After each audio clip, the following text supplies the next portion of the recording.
तो साथ साथ करते चलो।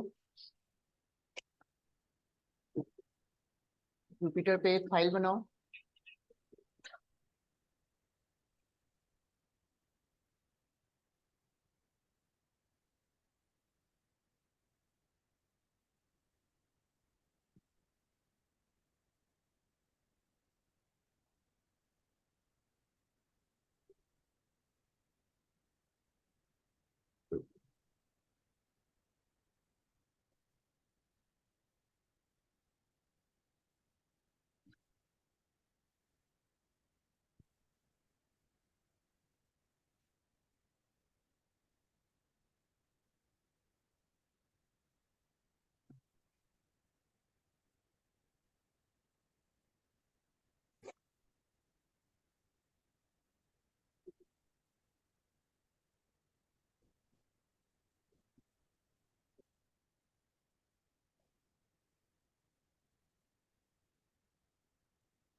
हाँ, इसका नाम रख दो, नमपाई 1 के नाम से रख दो। num.py 1, फाइल का नाम num.py 1 रख दो। और यहाँ पे हेडिंग डाल दो, numpy basic operations. numpy basic operations, और इसको हेडिंग बना लो।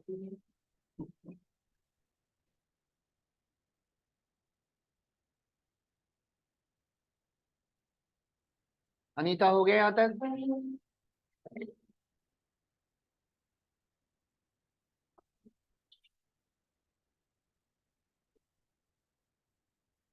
दीपक, हो गया?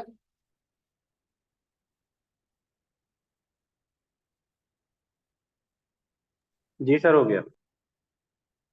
सबसे पहले हम 1D पे काम करेंगे, है ना? तो सबसे पहले हम 1D एरे बनाना सीखेंगे, फिर हम 2D पे काम करेंगे, है ना? तो साथ साथ करते चलो आप लोग।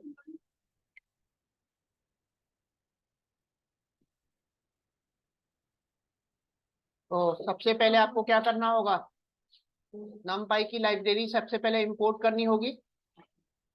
तो numpy की लाइब्रेरी इंपोर्ट करने के लिए इंपोर्ट numpy एज np लिखेंगे। तो हमने numpy लाइब्रेरी का एक शॉर्टकट बना लिया। अब जहां जहां मैं np लिखूंगा वो आपका numpy का काम करेगा, है ना? क्या हुआ? फुल स्टैक की क्लास उस बिल्डिंग में है।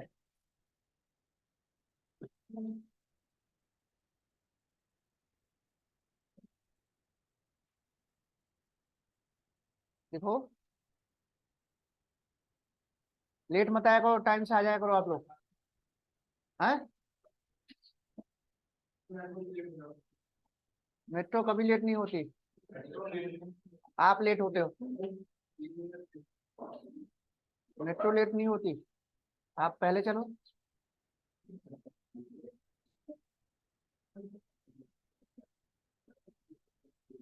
हाँ, यहाँ तक हो गया। अब मैंने आप लोगों को बताया था कि numpy में आपको 1D एरे बनाना हो, 2D एरे बनाना हो, या 3D एरे बनाना हो, है ना? तो उसके लिए आपका numpy के अंदर एरे नाम का मेथड होता है। तो अभी लिखना मत, पहले समझ लो। तो np dot array method use करोगे, और इस एरे मेथड के अंदर अगर आपने सिंगल स्क्वायर ब्रैकेट यूज कर लिया तो ऑटोमेटिक समझ जाना कि ये 1D होगा, 1D एरे है ना। और अगर आपने डबल स्क्वायर ब्रैकेट यूज कर लिया तो ये 2D एरे हो गया। और ट्रिपल स्क्वायर ब्रैकेट यूज कर लिया तो वो क्या हो गया, 3D एरे हो गया। बात समझ में आई? तो देखते ही आपको समझ जाना है कि 1D एरे है कि 2D एरे है फिर 3D एरे। तो 1D एरे बनाने के लिए सिंगल स्क्वायर ब्रैकेट, और 2D एरे बनाने के लिए डबल स्क्वायर ब्रैकेट, और 3D एरे बनाने के लिए ट्रिपल स्क्वायर ब्रैकेट। तो अभी हम सिंगल यूज करेंगे क्योंकि पहले हमें 1D पे काम करना सीखना है, और फिर उसके बाद फिर 2D पे काम करेंगे, और लास्ट में हम 3 डायमेंशनल एरे पे काम करना सीखेंगे। इतना क्लियर? अब आपको एक चीज ये भी याद रखना है कि NumPy जो लाइब्रेरी है इसमें बहुत सारे बने बनाए आपको फंक्शंस, मेथड्स और आपको एट्रीब्यूट्स प्रॉपर्टी मिलेंगे। अब आपको याद तो होगा नहीं, बहुत सारे हैं, है ना। तो अगर आपको पता करना हो कि NumPy लाइब्रेरी के अंदर कौन कौन से फंक्शंस, मेथड्स हैं, कौन कौन से एट्रीब्यूट्स हैं, तो आपको कुछ नहीं करना, np डॉट लगाना और टैब दबाना। 2-3 बार जब टैब दबाओगे, 2-3 बार टैब दबाना np डॉट लगा के, तो आपके NumPy लाइब्रेरी के अंदर जितने भी फंक्शंस, मेथड, एट्रीब्यूट्स होंगे वो अल्फाबेटिकल ऑर्डर में सारा शो कर देगा। और सबको आपको नहीं पढ़ना, मेन पढ़ना है। ये सारा पढ़ने लगोगे 6 महीने लगेगा तो भी कंप्लीट नहीं होगा। तो अल्फाबेटिकल ऑर्डर में आपको सारे फंक्शंस, सारे एट्रीब्यूट जितने भी NumPy में होते हैं वो सारे आपको दिख जाएंगे। किसी की भी बारे में आप हेल्प ले सकते हो। आ रही बात समझ में दीपक? जी सर। तो पूरा आपका अल्फाबेटिकल ऑर्डर में सारी चीजें दे रखी है। तो यहाँ से जिस चीज की आपको जरूरत है यहाँ से आप हेल्प ले सकते हो, सारी चीजें दी हुई। अब इन्हीं में से मैं बहुत सारी चीजें करूंगा तो आपको 1 बाय 1 चीजें समझ में आ जाएगी। क्लियर हुआ? तो बस आपको np डॉट लगा के और टैब दबाओ। आ रहा है? चेक करते चलो ना साथ साथ, आप लोग काम कर रहा है कि नहीं कर रहा है। np डॉट लगा के टैब दबाओ तो अपने आप अल्फाबेटिकल ऑर्डर में सारा आ जाएगा। 2-3 बार दबाना तब आएगा, एक बार में नहीं लेता। np डॉट दबा के ये रन करके ये वाला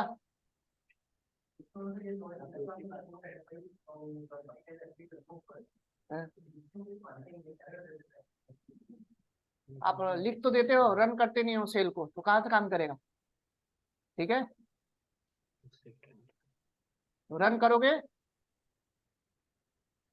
तो ये लाइन रन करने के बाद जब आप np डॉट लगाओगे और टैब दबाओगे तो आपको सारा इंफॉर्मेशन वो दे देगा। इतना समझ में आया सबको? जी। तो अब हम 1 डायमेंशनल एरे बनाना सीखते हैं। तो अब मैंने एरे का नाम रख दिया और np डॉट एरे, और इसके अंदर स्क्वायर ब्रैकेट के अंदर मैंने मल्टीपल वैल्यूज दे दी। नोट कर लो, नोट करके इसको रन करते चलना। रन करने के लिए मैंने बताया था shift plus inter, shift plus inter करना है, या यहाँ पे आप रन पे क्लिक कर सकते हो। अब पता कैसे चलेगा कि सेल आपका रन हुआ है कि नहीं हुआ है? यहाँ पे नंबरिंग आता जाएगा। अगर नंबर शो कर रहा है तो समझ जाना कि वो सेल रन हो चुका, और अगर नंबर नहीं आ रहा है तो समझ जाना कि वो सेल अभी रन नहीं हुआ है। आ गई बात समझ में?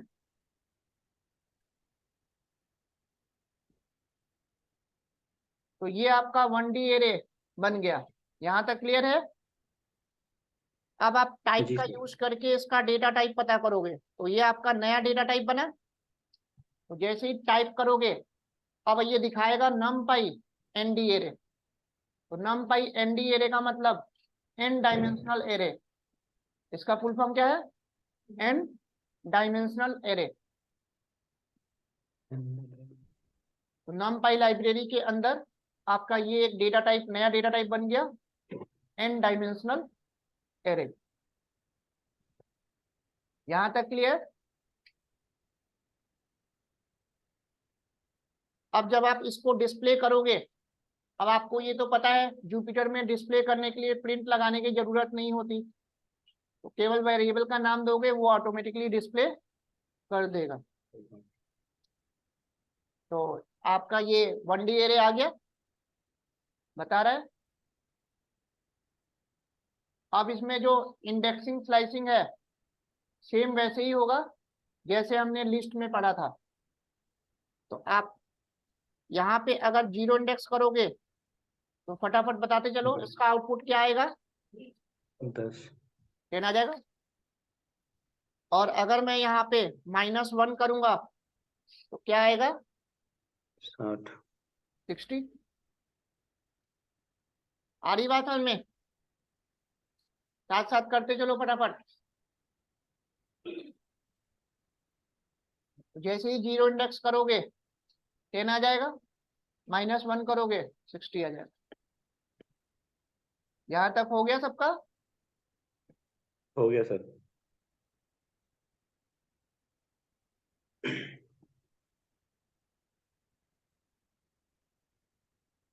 चलो अब बताओ इसका आउटपुट क्या आएगा।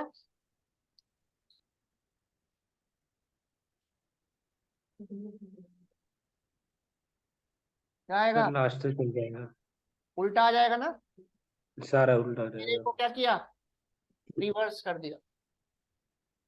यानी कि इंडेक्सिंग स्लाइसिंग सेम वैसे ही काम कर रहा है जैसे हमने लिस्ट में देखा था, कुछ भी नया है। तो इसमें भी फॉरवर्ड और बैकवर्ड इंडेक्सिंग सेम वैसे ही ले रहा है जैसे हमने लिस्ट में देखा था।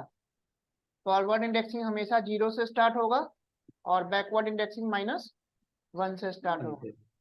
यहाँ तक सबको समझ में आ रहा है। जी। सबका हो गया यहाँ तक।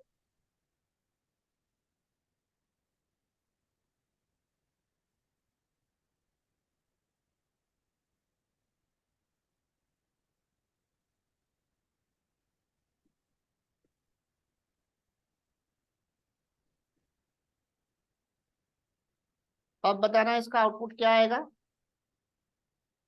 हमने यहाँ पे -6 दे दिया, कोलन -1 दे दिया,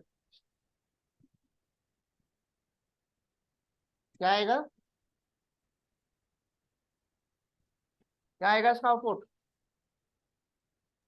सर सर सीधा ही उल्टा आएगा। चलेगा ना, माइनस उल्टा चलेगा सर ये। कोई उल्टा नहीं सर चलेगा, माइनस फॉरवर्ड ही चलेगा। अब भूलता जा रहा है आप लोगों का। 10 से लेके 50 तक आएगा, 10 से लेके -6 से ये -2 तक चलेगा, फॉरवर्ड ही चल रहा है। तो 10 से लेके 50 तक आएगा।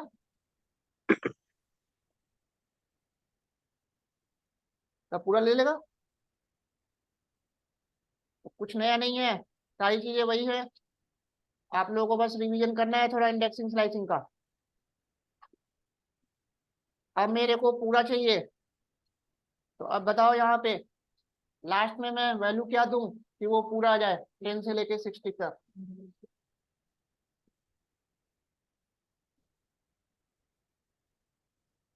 6 देंगे ना, 7 क्यों देंगे, 0 से स्टार्ट होता है। तब भूलता जा रहा है। आ गई बात है में। तो नया कुछ नहीं है, ये सब ऑलरेडी मैं लिस्ट में आप लोगों को बता चुका हूँ। तो थोड़ा सा आप लोगों को अलग अलग एरे बना के और इंडेक्सिंग स्लाइसिंग की प्रैक्टिस कर लोगे ना आप लोग। चलो अब बताओ इसका आउटपुट क्या आएगा, ध्यान से सोच के बताना, तो कोई एरर नहीं आएगा। एरर क्यों आएगा, सब कुछ सही है। हाँ जी बताइए, कोई रिवीजन नहीं किया, इंडेक्सिंग स्लाइसिंग बोला था मैंने। सर बैकवर्ड चलेगा, ये पूरा शो कर देगा। आउटपुट क्या आएगा। 60 50 40 हाँ 30 20 10 पूरा आ जाएगा सर। बहुत बढ़िया, यही रिवीजन कर रहे हो तुम। इसका आउटपुट ब्लैंक आएगा, 2 से लेके 9 तक चलेगा। लेकिन जब वो 2 पे था तो मैंने बैकवर्ड चला दिया, तो 2 से 9 तक तो गया ही नहीं, तो डेटा तो कुछ मिलेगा नहीं, ब्लैंक आएगा। सारी चीजें मैं करा चुका हूँ, रिवीजन करना ही नहीं है आप लोगों को। आ गई बात समझ में? तो यहाँ पे नया कुछ भी नहीं है, सारी चीजें वही है लिस्ट वाली, इंडेक्सिंग स्लाइसिंग, जो ऑलरेडी मैं आप लोग को करवा चुका हूँ। तो सबके पास रिकॉर्डिंग होगा लिस्ट वाला, फिर से एक बार देख लेना, है ना? क्योंकि इसका मैं यूज बार बार करूंगा इंडेक्सिंग स्लाइसिंग का आगे प्रोजेक्ट में, तो वहां पे मैं बताने वाला नहीं हूँ, पूछूंगा मैं। बोला था रिवीजन करने के लिए, किसी ने नहीं किया, सबके आंसर गलत है।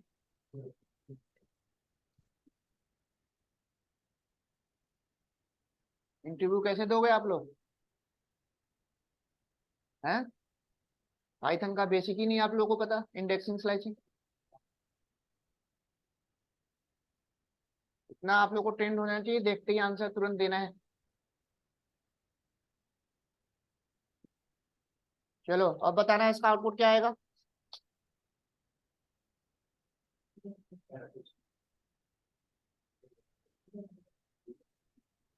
हो गया काम? हाँ जी बताइए क्या आएगा इसका। हाँ, मैंने बताया था कि थर्ड पैरामीटर में स्टेप में कभी भी जीरो दे ही नहीं सकते, तो सिंटेक्स एरर आएगा, slice step can not be zero, value error.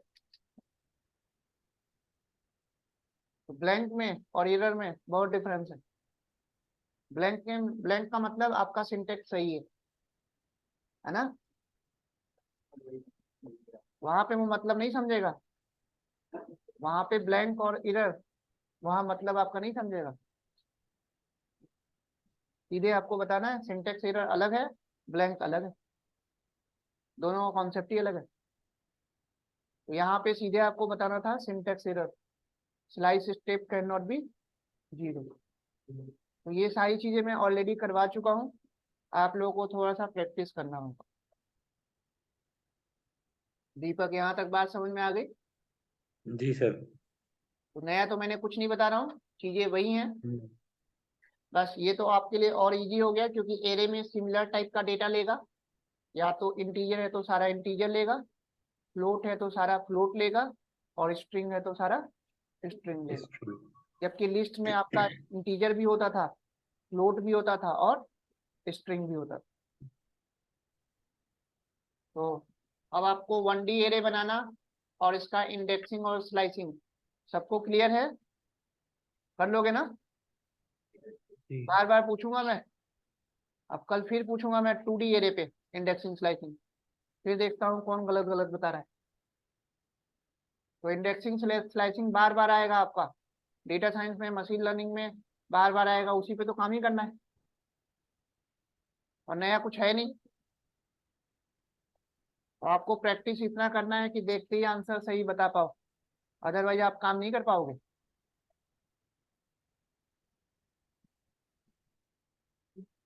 इस तरह से हमने एक 1D एरे बनाया। अब अगर हमें ये पता करना है, अभी तो मैंने आपको बता दिया था कि जब हम एरे मेथड में सिंगल स्क्वायर ब्रैकेट यूज करते हैं तो ये हमारा 1D एरे होता है, और डबल स्क्वायर ब्रैकेट यूज करते हैं तो 2D एरे होता है, टू और ट्रिपल यूज करते हैं तो 3D हो रहा है। डी। लेकिन हमें ये पता करना है कि ये 1D है, 2D है, या 3D है। तो इसके लिए numpy में आपका एक एट्रीब्यूट बना दिया, mdim। तो mdim n डायमेंशनल एक एट्रीब्यूट है, प्रॉपर्टी है। अब जैसे ही आप रन करोगे, ये बता देगा कि जो आपका एरे है 1D है कि 2D है कि 3D है, तो बता रहा है। तो इसके बारे में साथ साथ आप नोट्स बनाते चलना, यहीं पे कमेंट लाइन बना के लिख देना इसका फुल फॉर्म क्या होता है, एन डायमेंशनल, और it is use for to find out dimension of numpy array. तो एन डिम का यूज करके हम किसी भी एरे का डायमेंशन पता कर सकते हैं कि ये 1D है कि 2D है कि 3D। तो यही एक एक लाइन का कोड है आपके डेटा एनालिसिस में, और यही सब एट्रीब्यूट प्रॉपर्टी याद रखना है, और कोई लॉजिक नहीं लिखना, कोई प्रोग्रामिंग नहीं है। तो यही सब एट्रीब्यूट्स आपको अभी याद रखने हैं, और आगे जब रियल लाइफ प्रोजेक्ट्स पे काम करेंगे तो यही सब एट्रीब्यूट्स मैं वहां पे यूज करूंगा। जब आपको याद होगा तभी आप समझ पाओगे। एंड इन का मतलब समझ में आ गया आप लोगों को? चलो। सर ये एंडिंग में एक बार दोबारा बताएंगे प्लीज। हेलो। सर बोल रहा हूँ एंडिंग में एक बार प्लीज दोबारा बताएंगे।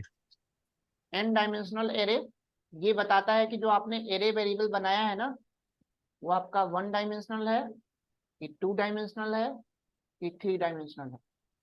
तो अभी तो मैंने 1 बनाया तो 1 बता रहा है। अगर 2 डायमेंशनल होता तो 2 आता, और अगर 3 डायमेंशनल होता तो 3 आता। तो बेसिकली एरे का डायमेंशन बताता है वो। क्लियर? जी सर, थैंक यू। अब इसके और भी एट्रीब्यूट्स होते हैं, तो 1 बाय 1 नोट करते चलो फटाफट। और यही सब एट्रीब्यूट बहुत इंपॉर्टेंट है जिनको आपको प्रोजेक्ट्स में यूज करने की जरूरत पड़ेगी। तो हमने टाइप देख लिया, एंड इन देख लिया। अब इसके अंदर एक आपका शेप नाम का एट्रीब्यूट होता है। शेप से हम ये पता कर सकते हैं इस एरे के अंदर कितने रो हैं और कितने कॉलम हैं। तो ये चीज तो हमें 2D में पता चलेगा, 3D में पता चलेगा। 1D में तो रो एंड कॉलम का कॉन्सेप्ट होता नहीं। 1D को हम वेक्टर बोलते हैं, पढ़ा होगा आपने। 1D को क्या बोलते हैं? वेक्टर। और 1D में कोई रो एंड कॉलम तो होता नहीं है। तो बेसिकली जब अब मैं रन करूंगा तो ये सीधे बता देगा कि इस एरे के अंदर जो नंबर ऑफ एलिमेंट होगा ना उसको काउंट करके बता देता है। तो अभी इस एरे के अंदर हमने नंबर ऑफ एलिमेंट कितना लिया था? 6 लिया था। तो वो नंबर ऑफ एरे को काउंट करके वो बता देता है। इतनी बात समझ में आई? अब जब मैं 2D एरे में जब मैं शेप यूज करूंगा ना, तो वहां पे इसका एडवांटेज आपको पता लगेगा कि कितने रो हैं और कितने कॉलम। तो शेप के बारे में नोट कर लेना कि बेसिकली ये एरे में रो एंड कॉलम बताता है कि कितने रो हैं और कितने कॉलम। तो and dim shape 1 by 1 attributes clear है? तो यही सब एट्रीब्यूट और प्रॉपर्टी आप लोग को याद रखना है। क्लियर? आ रहा है समझ में? अब इसके बाद एक प्रॉपर्टी आती है इसमें, डी टाइप। तो कल मैंने आप लोगों को गूगल क्लासरूम में नमपाई का डेटा टाइप बना के एक नोट्स भेजा था। डाउनलोड तो कर लिया होगा, देखा नहीं होगा किसी ने। डाउनलोड जरूर कर लिया होगा, हाँ। ओपन करके देखा नहीं होगा। ठीक है, तो अब मैं दिखा देता हूँ। देखो, तो एक्चुअली में नमपाई में डिफरेंट डिफरेंट टाइप के ना डेटा टाइप आपको मिलेंगे। बूलियन मिलेगा। अब इंटीजर भी कई तरह का होता है। इंट 8 होता है, 16 होता है, 32 होता है। तो इसमें मैंने डेटा टाइप सारे बना के तो दे दिया है मैंने, लेकिन ये सारा डेटा टाइप कहीं यूज होगा नहीं। ये बस आपके नॉलेज के लिए है। मेन जो आपको यूज होगा, बस 4 डेटा टाइप के बारे में आपको याद रखना है। एक इंट 32 और एक इंट 64, ठीक है, और एक फ्लोट 32 और एक फ्लोट 64। बस यही 4 डेटा टाइप यूज होगा। क्लियर? आ रही बात समझ में? अब आपको ये भी पूछा जाएगा कि बाय डिफॉल्ट अभी जो मैंने नमपाई एरे बनाया 1D एरे, तो बाय डिफॉल्ट इसका डेटा टाइप तो मैंने कुछ दिया नहीं। तो बाय डिफॉल्ट वो डेटा टाइप लेता क्या है?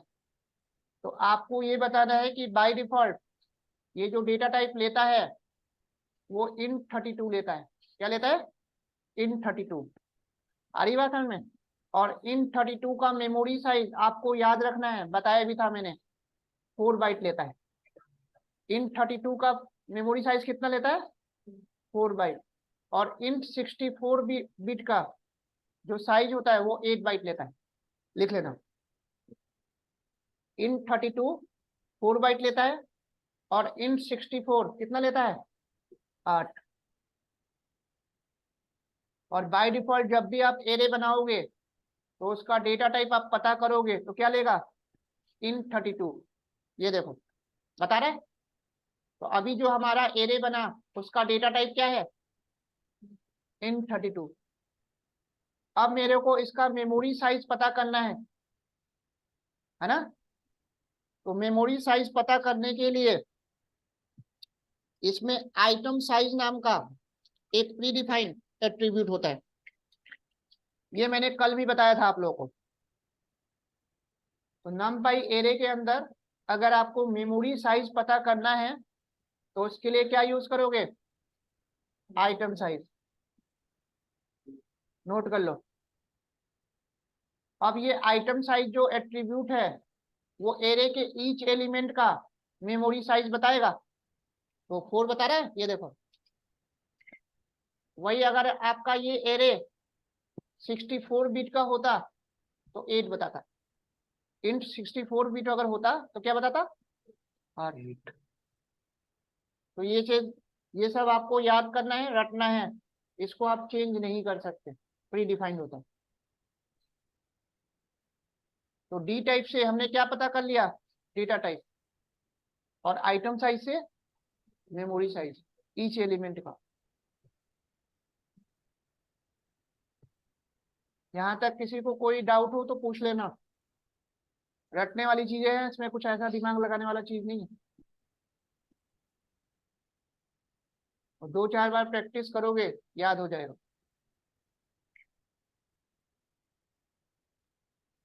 दीपक हो गया यहाँ तक?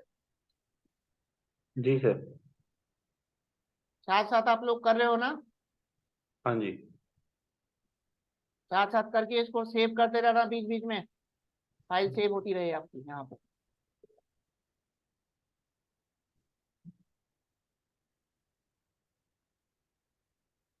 तो 1 बाय 1 numpy एरे का एट्रीब्यूट क्लियर हो रहा है। कौन कौन सा एट्रीब्यूट हमने देख लिया, एनडीम देख लिया, डी टाइप हो गया, आइटम साइज हो गया, शेप हो गया। अब इसमें एक और एट्रीब्यूट होता है, साइज नाम का एट्रीब्यूट होता है। और साइज जो है ना, नंबर ऑफ एलिमेंट बताएगा काउंट करके। लेन वाला काम करता है, लेन वाला। आई बात समझ में? ये बताएगा कि इस एरे के अंदर टोटल नंबर ऑफ एलिमेंट कितने हैं। तो इस एरे के अंदर नंबर ऑफ एलिमेंट कितने हैं, 6 थे ना। तो साइज का यूज करके आप ये पता कर सकते हो इस एरे के अंदर टोटल नंबर ऑफ एलिमेंट कितने हैं। तो लिस्ट में हम लेन यूज करते थे, और numpy एरे में क्या यूज करेंगे, साइज। यहाँ पे लेन काम नहीं करेगा। क्लियर? तो 1 बाय 1 ये 5-6 जो एट्रीब्यूट्स मैंने बताए हैं, सबको क्लियर हो गया?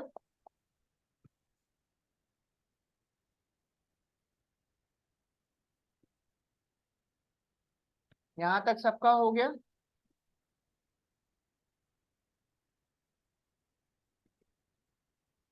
अब कुछ इंटरव्यू वाले क्वेश्चन हम देख लेते हैं। अभी मैंने आपको बताया था, यहाँ तक सबका हो गया ना? हाँ जी, पीछे सबका हो गया। अब मैंने आप लोगों को कल बताया था कि numpy एरे में सिमिलर टाइप का ही डेटा लेता है। अगर इंटीजर है तो सारा इंटीजर, और फ्लोट है तो, और स्ट्रिंग है तो सारा स्ट्रिंग। अब मैंने एक एरे बनाया और गलती से मैं इस एरे के अंदर इंटीजर वैल्यू भी दे दिया, फ्लोट वैल्यू भी दे दिया। बूलियन की तो बात ही नहीं कर रहा मैं अभी। मैंने इसमें इंटीजर भी दे दिया और फ्लोट वैल्यू भी दे दी गलती से। तो अब आपसे क्वेश्चन इंटरव्यू में पूछेगा कि ये एरे बनेगा या नहीं बनेगा।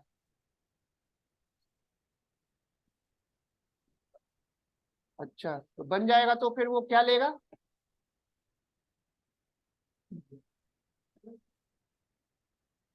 स्ट्रिंग ले लेगा। बहुत बढ़िया। हम दे रहे हैं इंटीजर और फ्लोट, और ले लेगा स्ट्रिंग। बहुत बढ़िया। तो आपको ये बताना है कि जब हम ऐसा अगर करते हैं तो वो फोर्सफुली बन तो जाएगा, सारे एलिमेंट को फ्लोट बना देगा, लेगा वो सिमिलर टाइप का ही। तो गलती से अगर आपने इंटीजर और फ्लोट दे दिया तो सबको वो फ्लोट बना देता है। अब जब आप इसको डिस्प्ले करोगे ना, तो जो 10 है वो 10 पॉइंट आ जाएगा, ये देखो। और इसका डेटा टाइप अगर पता करोगे तो फ्लोट आएगा, ये देखो फ्लोट 64 आ गया। तो ये चीज याद रखना, इंटरव्यू में ये पूछा जाएगा कि अगर आपने एक ऐसा एरे बनाया जिसमें इंटीजर और फ्लोट दोनों वैल्यू दे दी तो एरर नहीं आएगा, बनाएगा तो सिमिलर टाइप का ही, फोर्सफुली सारे इंटीजर को क्या कर देगा, फ्लोट बना देगा। क्योंकि इंटीजर की मेमोरी साइज कम होती है और फ्लोट की ज्यादा होती है, तो फ्लोट से इंटीजर तो होगा नहीं, इंटीजर से फ्लोट ही होगा। इतनी बात सबको समझ में आ गई। अब इसका अगर मैं मेमोरी साइज निकालूं, आइटम साइज, तो क्या आएगा, 8 बाइट आएगा। तो ये देखो, तो फ्लोट का साइज मैंने अभी बताया क्या होता है, 8 होता है। अब बात समझ में आ गई, तो ये चीज नोट कर लेना। तो एरे में हमेशा सिमिलर टाइप का ही डेटा लेगा, डिफरेंट ले ही नहीं सकता। अगर आपने गलती से दे भी दिया तो फोर्सफुली उसको सिमिलर टाइप का बना देगा। क्लियर? हाँ, नोट कर लिया। अब मान लो मैंने कुछ ऐसा कर दिया, यहां तक हो गया दीपक? जी सर। अब मान लो मैंने कुछ एक ऐसा एरे बनाया जिसमें मैंने इंटीजर वैल्यू भी ले ली और फ्लोट वैल्यू भी ले ली और मैंने एक स्ट्रिंग भी ले लिया।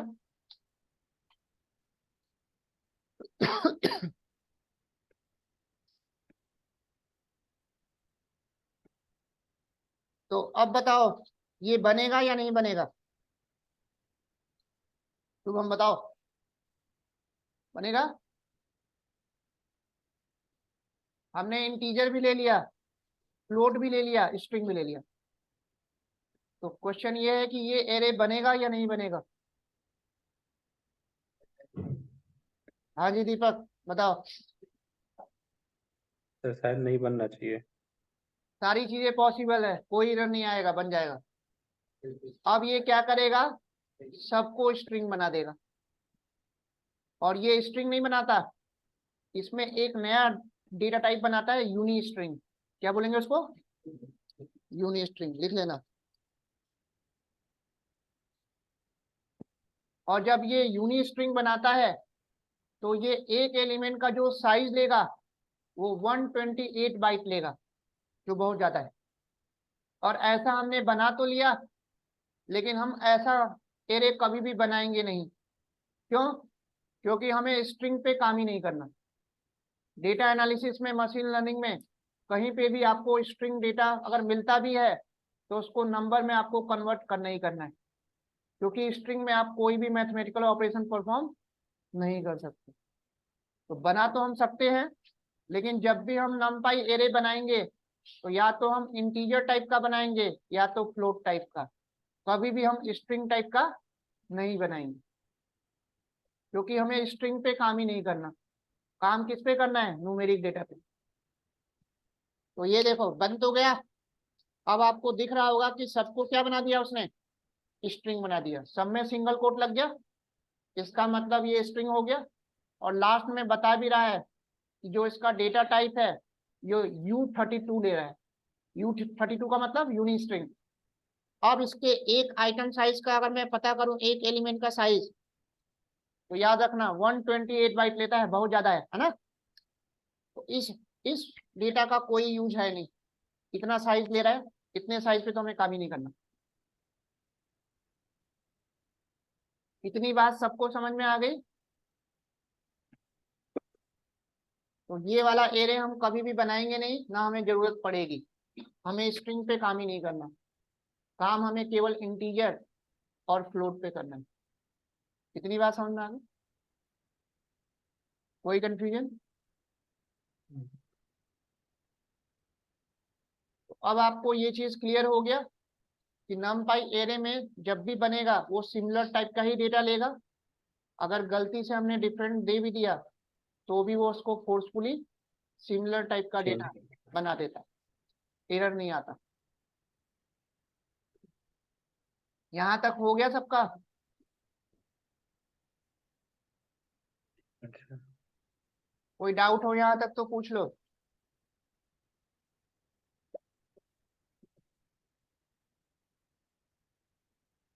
चलो आगे देखो।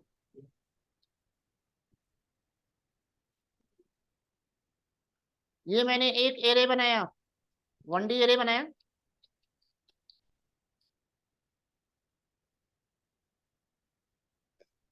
अभी मैं इसका डेटा टाइप पता करूंगा तो क्या बताएगा? int32। 1D। अब मैं चाहता हूं कि मैं वैल्यू तो दे रहा हूं इंटीजर, लेकिन बनाते समय ही मेरे को इसको फ्लोट करना है, और वैल्यू मेरे को फ्लोट देना भी नहीं है, वो अपने आप ले ले। आ रही बात हमें? तो ऐसा करने के लिए अब आप क्या करोगे? इसका अगर मैं डी टाइप पता करूंगा तो क्या बताएगा?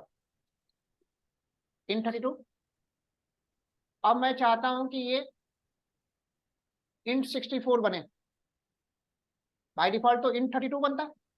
मैं चाहता हूं कि बनाते समय ही ये int64 बने, या float32 बने, या float64 बने। तो ऐसा करने के लिए इसमें आपको एक दूसरा पैरामीटर पास करना होगा, डी टाइप। अगर आप इस पे इस एरे फंक्शन के बारे में अगर आप जानना चाहो तो यहीं पे कर्सर क्लिक करके शिफ्ट टैब दबाना, सारी इंफॉर्मेशन मिल जाएगी इसके अंदर कि बाय डिफॉल्ट इसमें डी टाइप में क्या होता है, नन होता है। आ रही बात में? पूरा इंफॉर्मेशन आपको मिल जाएगा इस मेथड के बारे में। तो अब मैं क्या करूंगा, यहाँ पे डी टाइप में मेरे को देना पड़ेगा np डॉट int 64। अब मेरा जो ये एरे बनेगा वो int32 का नहीं बनेगा। अभी जब मैंने int32 का अगर मैं साइज निकालूं तो कितना आएगा? 4 आएगा ना, 4 बाइट। अरे लेकिन अब जब मैं ये int64 बना दूंगा और अब जब मैं आइटम साइज निकालूंगा तो क्या आएगा? 8। तो देखो कैसे करना है। int64 बन गया, डेटा तो वही रहेगा क्योंकि इंटीजर है, फ्लोट तो है नहीं। अब देखो डी टाइप क्या बता रहा है और साइज क्या बता रहा है, 8। नोट कर लो। यानी कि numpy क्रिएट करते समय ही हम डेटा टाइप अपने अकॉर्डिंग डिफाइन कर सकते हैं। नहीं डिफाइन करेंगे तो बाय डिफॉल्ट int32 लेगा अगर हम इंटीजर वैल्यू दे रहे हैं तो, और अगर फ्लोट वैल्यू दे रहे हैं तो बाय डिफॉल्ट फ्लोट 64 लेता है, ये याद रखना। तो हम एरे बनाते समय ही डी टाइप पैरामीटर का यूज करके हम चेंज कर सकते हैं। ये बात सबको समझ में आ गई? नोट कर लो।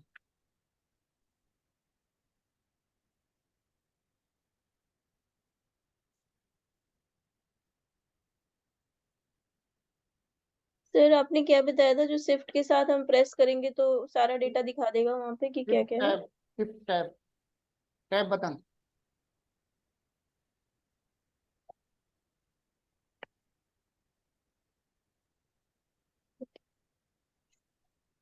यहाँ तक सबको क्लियर हो गया?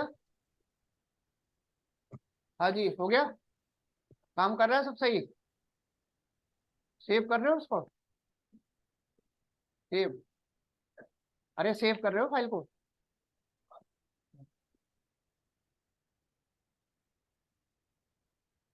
एक फोल्डर बना लेना डेस्कटॉप पे numpy के नाम से, और उसी में अलग अलग फाइल सेव करते जाना, कल वाला आज वाला, और जैसे जैसे चलता जाएगा अलग अलग फाइल बनाते जाना। दीपक हो गया यहाँ तक? जी सर, बस एक सेकेंड। तो अब आप लोग को 1D एरे के बारे में अच्छे से चीजें क्लियर हो गई। तो मोस्टली जो हमें काम करना है वो 2D एरे पे काम करना होता है, 1D पे और 3D पे काम हमें नहीं करना। जब भी आपको डेटा मिलेगा वो 2 डायमेंशनल ही मिलेगा, और काम हमें सबसे ज्यादा किस पे करना है? रो एंड कॉलम पे। 2 डायमेंशनल एरे पे। तो यहाँ तक हो गया सबका, आगे करें। जी इसका है ये,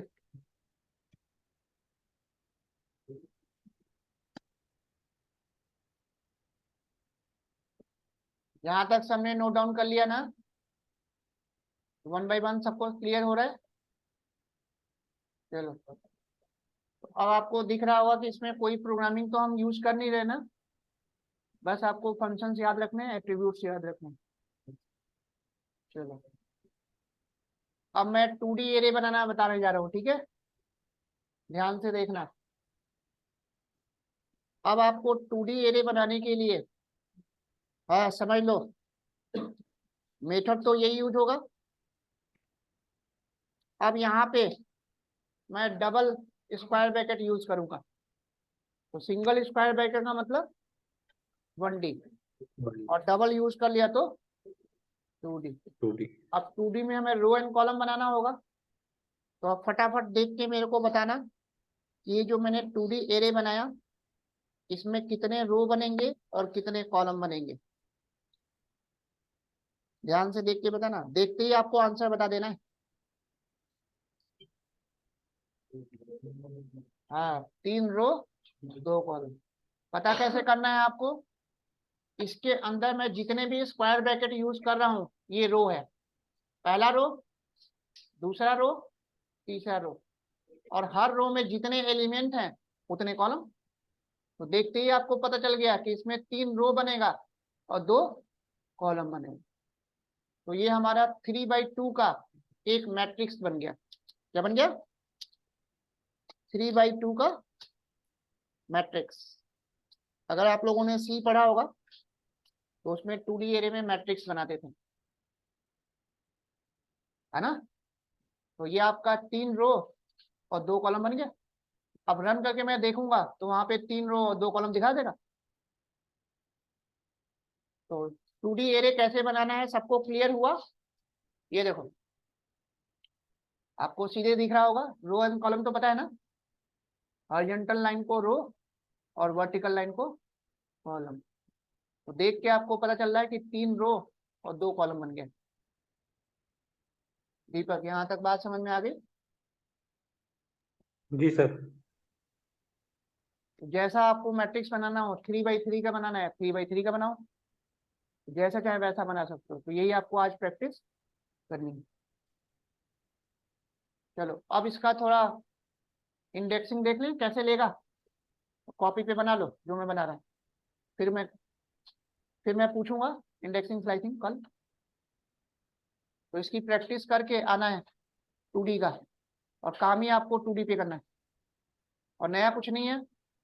इंडेक्सिंग स्लाइसिंग पहले से बता चुका हूं। चलो देखो, ऐसे बना लो कॉपी पे, और जब तक आप कॉपी पे बनाओगे नहीं तब तक आंसर नहीं दे पाओगे इंडेक्सिंग स्लाइसिंग का ना।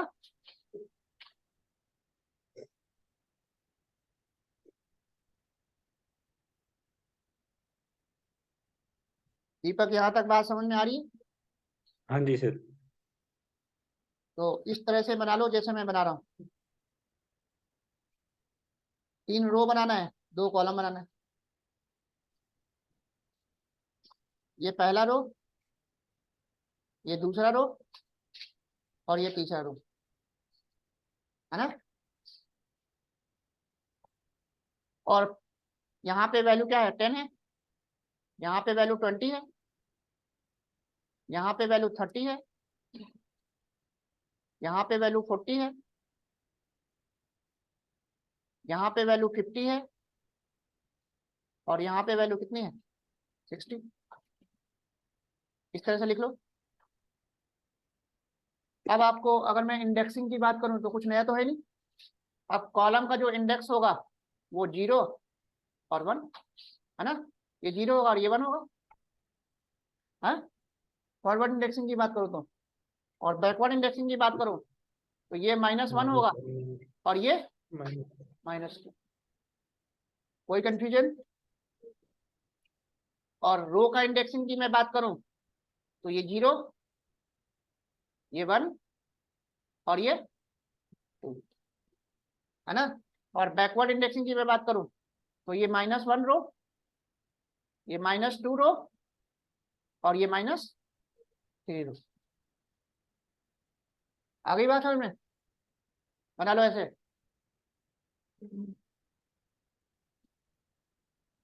दीपक समझ में आई बात, नहीं आई? हाँ जी सर। अभी मैं नया कुछ नहीं बता रहा हूँ, ये सब आपको ऑलरेडी पहले से बता चुका हूँ, है ना। अब अगर मेरे को 10 एक्सेस करना है, 10 एक्सेस करना है, तो अब इसका इंडेक्स क्या होगा बताओ? 0 0। पहले रो लेंगे फिर कॉलम, हमेशा याद रखना। तो 10 का जो इंडेक्स है वो 0 0, यानी कि जब 0 0 करोगे तो 10 आ जाएगा, और 0 1 करोगे तो क्या आ जाएगा?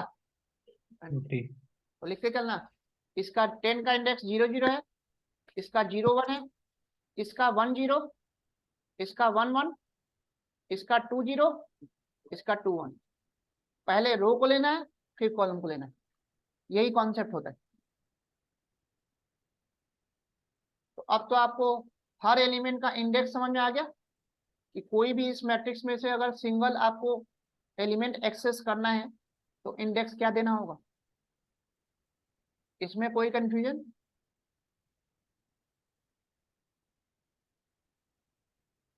तो 2D एरे आपको अलग अलग बना के थोड़ी इंडेक्सिंग स्लाइसिंग की, इसकी प्रैक्टिस आप लोगों को करनी है, कल मैं पूछूंगा। सर जैसे 30 को एक्सेस करना है हाँ तो पहले 0 देंगे फिर 1 अरे 1 0, 1 0। 1 0। रो ओके। कौन सा है? 1, और यस कॉलम सर। क्या है? 0, 1 0।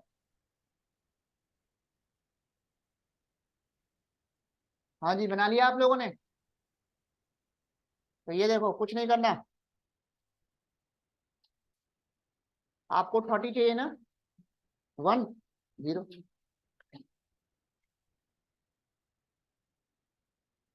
तो इंडेक्सिंग आपको पता होगा तभी तो आप कर पाओगे। तो पहले हमेशा आपको रो देना है फिर कॉलम देना है, ऐसा नहीं कर सकते कि पहले कॉलम दे दो फिर रो दे दो। तो इंडेक्सिंग स्लाइसिंग की प्रैक्टिस आपको करके आना है, कल मैं पूछूंगा, है ना।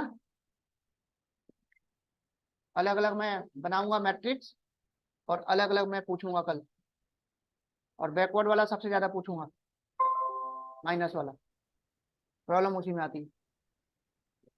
और जब तक इंडेक्सिंग स्लाइसिंग पे काम नहीं करोगे, काम ही आगे सारा इसी पे करना है। आगे बात समझ में? हो जाएगा ना। अब देखो, अब इस एरे का अगर मैं एन डिम पता करूं, एन डायमेंशनल, तो 2 बताएगा, 2 डायमेंशनल हो गया ना। अब अगर मैं इसका शेप पता करूं तो ये बताएगा कि इस एरे के अंदर रो कितने हैं, कॉलम कितने हैं, बता रहा है। तो 3 रो 2 कॉलम, आई बात समझ में? 3 रो 2 कॉलम। तो एन डिम और शेप दोनों का यूज समझ में आ गया। अब आपको केवल रो रो चाहिए, कॉलम नहीं चाहिए, तो यहाँ पे शेप में 0 इंडेक्स दे देना, तो केवल रो बताएगा। कहीं पे केवल बस आपको रो पता करना है, कॉलम नहीं पता करना है, तो 0 दे दो। और कहीं पे ओनली कॉलम पता करना है तो 1 दे दो। और अगर कुछ नहीं दिया तो दोनों बताएगा। आ गई बात समझ में? तो यही सब चीजें मैं प्रोजेक्ट में बार बार यूज करूंगा, वहां बताऊंगा नहीं, पूछूंगा।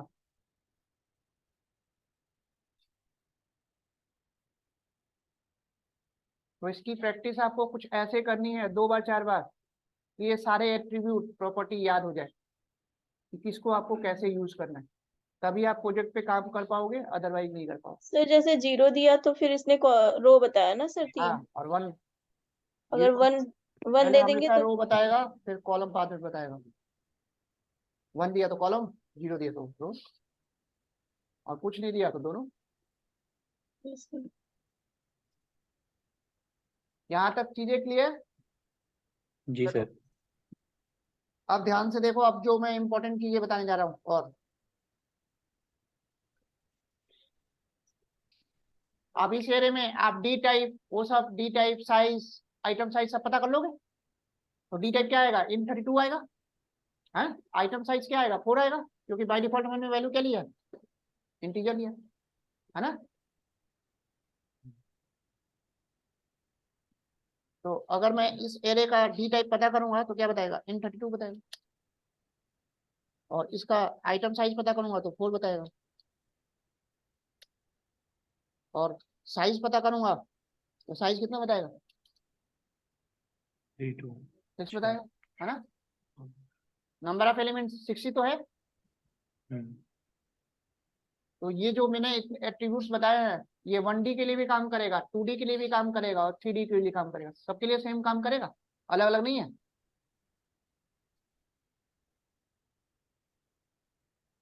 तो अब तो आप लोग को ये सारे एट्रीब्यूट्स याद हो गए होंगे है ना।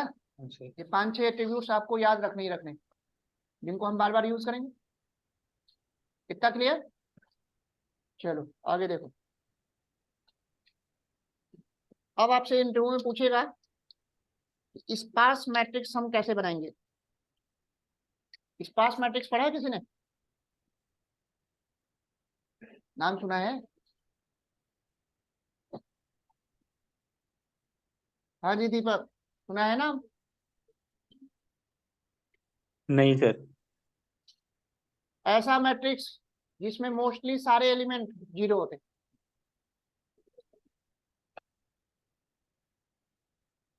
तो मशीन लर्निंग में सारा काम हमें स्पार्स मैट्रिक्स पे करना होता है। एक्चुअली जब आप इमेज का डेटा डाउनलोड करते हो ना, तो इमेज में जहां जहां पे पिक्सल होता है कलर वाला, वहां वो 1 दिखाता है, और जहां जहां पे कलर का पिक्सल नहीं होता वहां 0 दिखाता है। और आपको पता है कि जो इमेज का जो डेटा होता है उसका साइज बहुत बल्कि होता है। तो हम क्या करेंगे, जो इमेज का डेटा डाउनलोड करेंगे ना, उसको नमपाई एरे में कन्वर्ट कर लेंगे। और जब नमपाई एरे में कन्वर्ट कर लेंगे स्पार्स मैट्रिक्स में, तो जहां जहां पे कलर का पिक्सल होगा वहां 1 आएगा, और जहां जहां पे नहीं होगा वहां 0 होगा। और 0 वाले को तो मेरे को लेना नहीं है, तो मैं क्या करूंगा, वहां से 1 वाले को सारा निकाल लूंगा। तो उससे क्या होगा, हमारा डेटा पे कोई इफेक्ट भी नहीं पड़ेगा, डेटा जैसा का तैसा रहेगा और साइज छोटा कम हो जाएगा। तो ऐसे ऐसे इमेज प्रोसेसिंग पे हमें काम करना होता है। तो वहां पे ये वाला कॉन्सेप्ट बहुत ज्यादा यूज होगा। 0 1, 0 का मतलब फॉल्स, 1 का मतलब ट्रू। और जहां जहां 1 है उसका मतलब वहां पे डेटा है, पिक्सल है। आ गई बात समझ।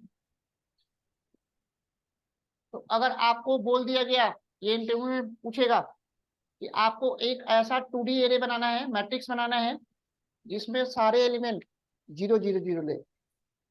मान लो मेरे को 4x4 का एक मैट्रिक्स बनाना है। तो 4x4 का मैट्रिक्स बनाने का मतलब 4 रो 4 कॉलम, और 4x4 मैट्रिक्स में नंबर ऑफ एलिमेंट कितना लेगा, 16। 4 × 4 16। तो अब मैं बार बार 0 तो देता नहीं रहूंगा ना। तो अब मेरे को 0 1 पे काम करना है। कोई एक ऐसा मैट्रिक्स बनाना है जिसमें सारे एलिमेंट 0 ले ले अपने आप, और कोई एक ऐसा मैट्रिक्स बनाना है जिसमें सारा 1 ले ले। तो ऐसा काम करने के लिए इसने नमपाई ने हमारा काम आसान कर दिया। आपको बनाने की कुछ जरूरत नहीं है, आपको कुछ नहीं करना। np डॉट जीरोज नाम का इसमें एक मेथड बना दिया, np डॉट जीरोज। और इस जीरोज के अंदर 2 बार आपको पैरेंथेसिस यूज करना है, सिंटेक्स का पार्ट है। अगर सिंगल पैरेंथेसिस यूज कर लिया तो काम नहीं करेगा।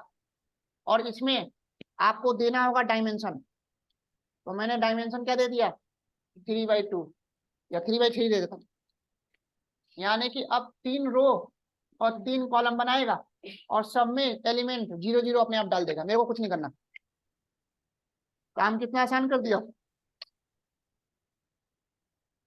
और बाय डिफॉल्ट ये जो डेटा लेता है वो फ्लोट लेता है, लेकिन मेरे को इंटीजर लेना है ना। बाय डिफॉल्ट क्या लेगा, और मेरे को इंटीजर लेना है। तो कुछ नहीं करना आपको, यहाँ पे डी टाइप इंट दे दो।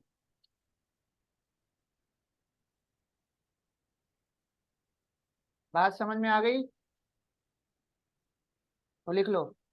जीरोज नाम का इसमें मेथड होता है, बस उसमें आपको डायमेंशन देना होगा, कितने बाई कितने का मैट्रिक्स बनाना है, और सब में वो 0 असाइन कर देगा, आपको अलग अलग देने की जरूरत नहीं है। और 0 1 वाले मैट्रिक्स पे हमें काम ही करना है आगे चल के। क्लियर?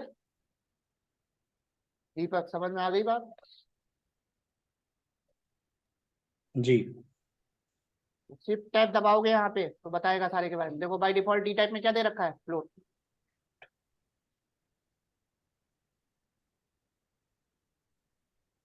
और अगर मेरे को एक ऐसा मैट्रिक्स बनाना है जिसमें केवल वंस ले, वंस नाम भी ऐसा बनाया है कि आपको याद करने में दिक्कत ना हो,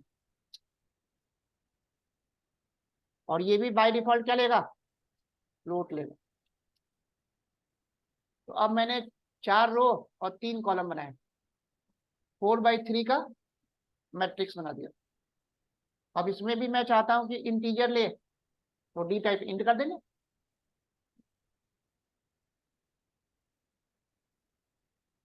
तो मैट्रिक्स समझ में आ गया, स्पार्स मैट्रिक्स कैसे बनेगा 0 1 का।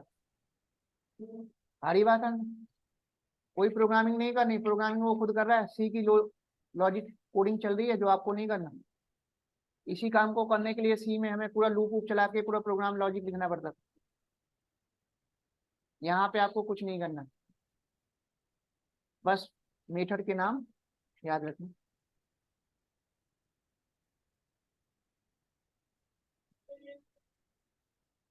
तो जीरोज और वंस क्लियर हो गया सबको?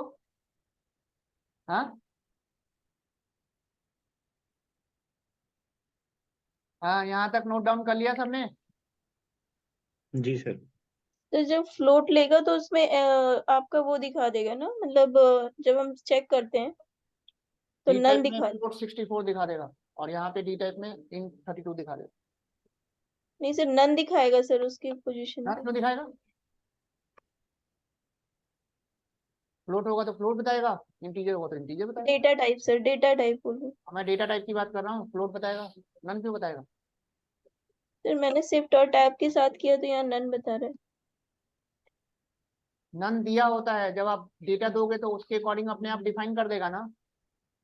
नहीं, जैसे वंस में लिया सर, जो वंस का यूज करके किया तो। अरे तो उसको एक वेरिएबल में स्टोर भी तो करो, वो कौन करेगा?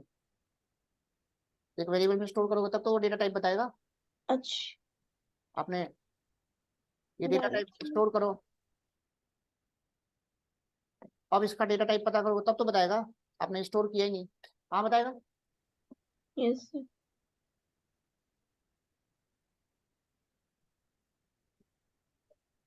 अब जब मैंने इसको इंट कर दिया D type,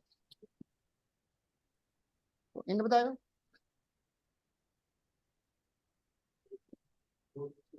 by default float लेता है, ये याद रखना।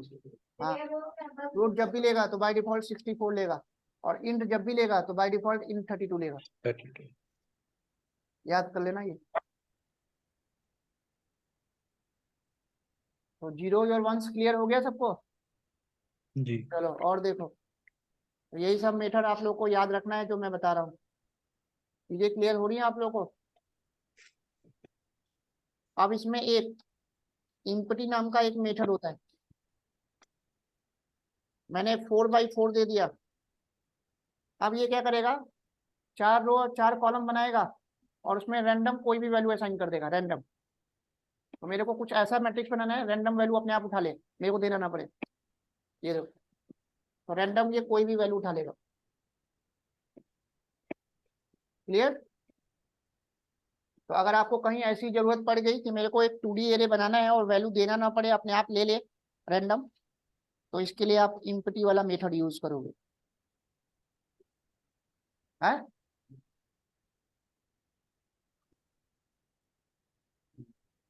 सर स्क्वायर ब्रैकेट के लिए होता है ना वो? तो इसमें भी डी टाइप फ्लोट होता है, तो डी टाइप इंट दे दो, इंटीजर ले लेगा। तो ये जो इम्पटी है, रैंडम अपने आप नंबर कुछ भी ले सकता है, आप नहीं बता सकते कि क्या ले रहा है।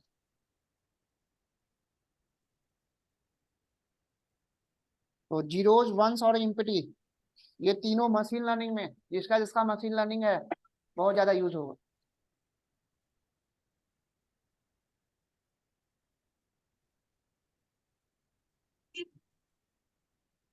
यहाँ तक चीजें क्लियर हो गई सबको? अब तो आप लोगों को समझ में आ रहा होगा numpy में काम कैसे कैसे करना है। बहुत आसान है, बस आपको फंक्शंस के नाम याद रखने। कोडिंग तो है ही नहीं, प्रोग्रामिंग तो चल ही नहीं रहा। कोई लूप यूज नहीं करना, कोई फंक्शन नहीं बनाना, कोई लॉजिक डिफाइन नहीं करना, यही डेटा एनालिसिस है।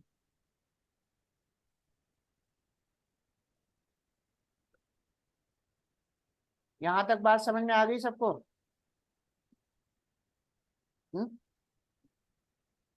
कोई कंफ्यूजन? चलो, अब जो मैं एक फंक्शन बताने जा रहा हूँ, है ना, बहुत इंपॉर्टेंट है, बहुत ज्यादा यूज होता है। अब ध्यान से समझना वो करेगा क्या। np डॉट, एक इसमें लीन स्पेस नाम का एक मेथड होता है, लीन स्पेस, है ना।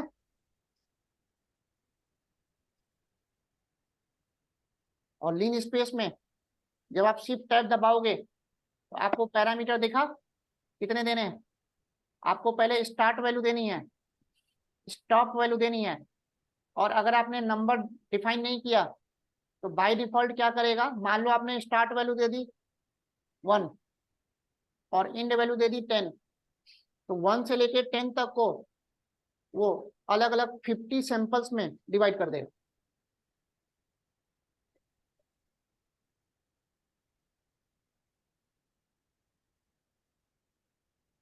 स्टार्ट, स्टॉप, नम, एक इन पॉइंट है, एक रिटर्न स्टेप है ना। तो इन पैरामीटर्स को पहले ध्यान से समझो। मैंने क्या किया, ध्यान से देखना, 1,10 दिया, है ना, या 1,5 दे दिया, और मैंने यहाँ पे 10 दे दिया, यानी कि स्टार्ट वैल्यू मैंने 1 दे दी और एंड वैल्यू क्या दे दी 5। इसका मतलब ये 1 से 5 के बीच को वो 10 इक्वल पार्ट में लीनियर सीक्वेंस नंबर में डिवाइड कर देगा। ऐसे ये दो 1 से 5 को 10 पार्ट में जब डिवाइड करोगे तो यही तो वैल्यू आएगी। अगर मैं 1 से लेके 10 तक अगर दूं, यहाँ पे ध्यान से समझना इसको,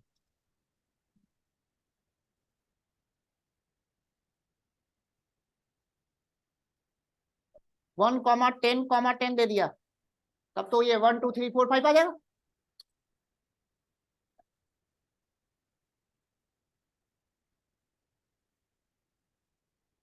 कोई भी आपको स्टार्टिंग वैल्यू देनी है और एंड वैल्यू देनी है, और लास्ट में जो आप नंबर दोगे उतने वो सैंपल्स में उसको डिवाइड कर देगा।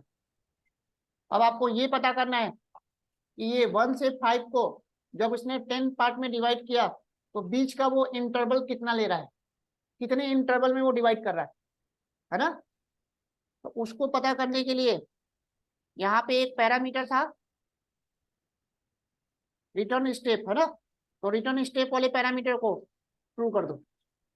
तो मैंने क्या किया, RET स्टेप, और इसको क्या कर दो, ट्रू कर दो। तो वो स्टेप भी बता देगा लास्ट में कि 1 से 5 को जो 10 पार्ट में डिवाइड किया है ना, तो बीच बीच में वो कितना इंटरवल ले रहा है, इतने का इंटरवल ले रहा है वो।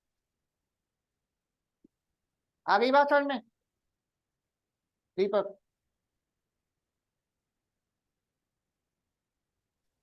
जी सर। तो लीन स्पेस का यूज क्लियर हुआ?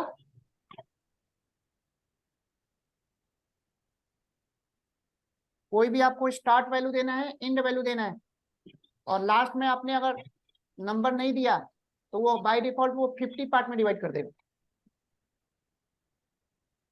देखो अगर मैंने यहाँ पे 10 नहीं दिया ना, तो 1 से 10 को वो 50 इक्वल पार्ट में डिवाइड कर देगा। ये देखो 50 पार्ट में डिवाइड कर दिया। 50 प्री डिफाइंड है ना सर इसमें? हाँ 50 बाय डिफॉल्ट दे रखा है। ओके। और बीच का इंटरवल आपको पता करना है कि इसके बीच में वो इंटरवल कितना ले रहा है, तो रिटर्न स्टेप में ट्रू दे दो।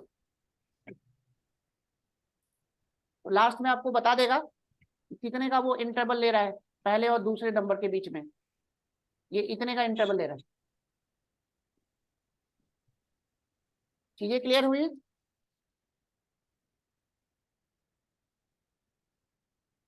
शुभम कोई डाउट? मशीन लर्निंग ML जिसका जिसका है वहां पे बताऊंगा यूज।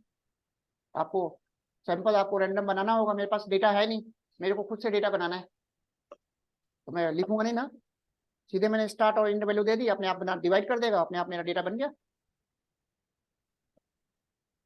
1 से लेके 10,000 दे दिया और अपने आप मैंने उसको डिवाइड करके डेटा बना दिया मैंने, मेरा ऑटोमेटिकली एक एरे बन गया।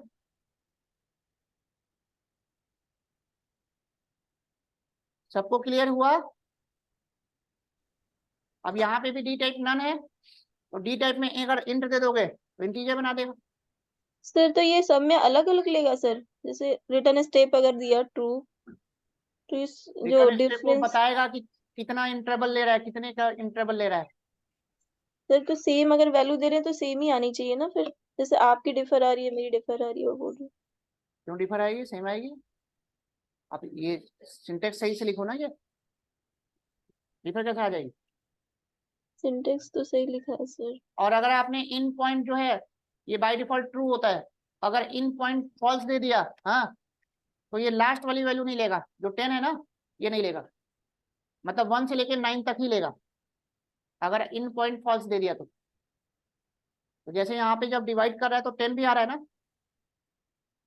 तो अगर इन पॉइंट अगर आपने फॉल्स दे दिया तो ये 10 नहीं लेगा।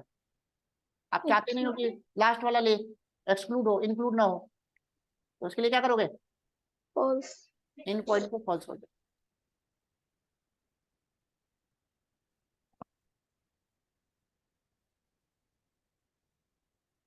बहुत जल्दी है, अभी टाइम कहाँ हुआ।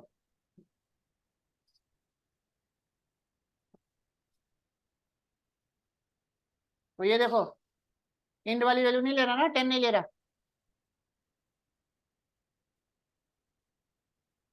तो यही सब पैरामीटर्स आपको याद रखने हैं, और शिफ्ट टैब दबाओगे सारा इन्फॉर्मेशन आपको मिल जाएगा, पूरा डिटेल में दिया हुआ है, सारा हेल्प दे देता है वो।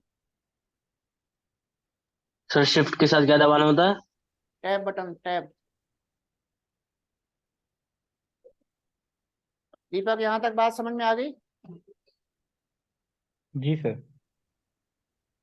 इतना आज आप लोग को प्रैक्टिस करना है। अब कल मैं इंडेक्सिंग स्लाइसिंग पे 2D एरे पे टेस्ट लूंगा, है ना, फिर आगे अभी 2D पे और काम करेंगे, काम ही हमें 2D पे करना है अभी, है ना। सर अगर मैं वहाँ पे एंड पॉइंट पे 10 नहीं देता तो मतलब जो एंड तो पॉइंट मैंने स्टार्ट और फाल्स इंड दिया वैल्यू था। देना मैंडेटरी है, ब्लैंक नहीं छोड़ सकते। ओके। चलो आगे कल कंटिन्यू करते हैं।